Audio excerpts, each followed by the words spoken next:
কি কবা কও? আম্মা বাজার থেকে আমার একটা হাঁস এনে দেন। আচ্ছা আনতাছি। আমার দাঁড়ান, আপনি কি পুরোপুরি শুনছেন নাকি পুরোপুরি না শুনে যেতেছেন কে? আচ্ছা কি কবা কও? কইছি বাজার থেকে আমার একটা হাঁস এনে দেন, হাঁস।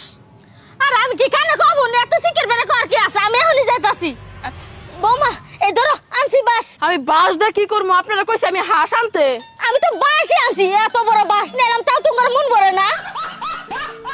ও মা, সামনে কুরবানির ঈদ, আমাকে দুই বোনের নতুন জামা কিনা দাও।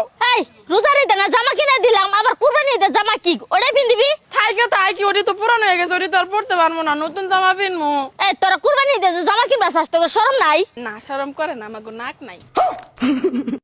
ও চাচি, আজকে রাইতে না আমি একটা স্বপ্ন দেখছি জানো। কি স্বপ্ন?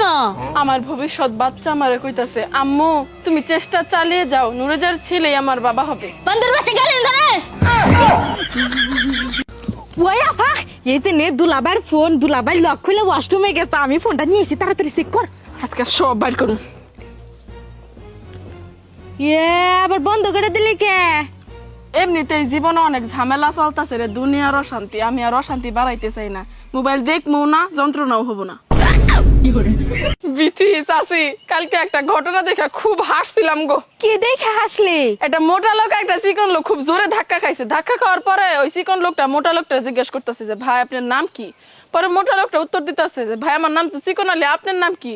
পরে ওই চিকন লোক আবার উত্তর দিতেছে ভাই আপনি এত মোটা হওয়া সত্ত্বেও যেহেতু কইলেন আপনার নাম চিকন আলী, তাইলে আমার আর কোনো নামই নাই। আপনারা কি স্বামী স্ত্রী? জি জি জি জি জি, আমি স্বামী ও স্ত্রী। তাই ওরা কি? ভুল হয়েছে, না না না, ও স্বামী আমি স্ত্রী। আপনারা স্বামী স্ত্রী ভালো কথা, তো এই দিনের জঙ্গলের মধ্যে কে?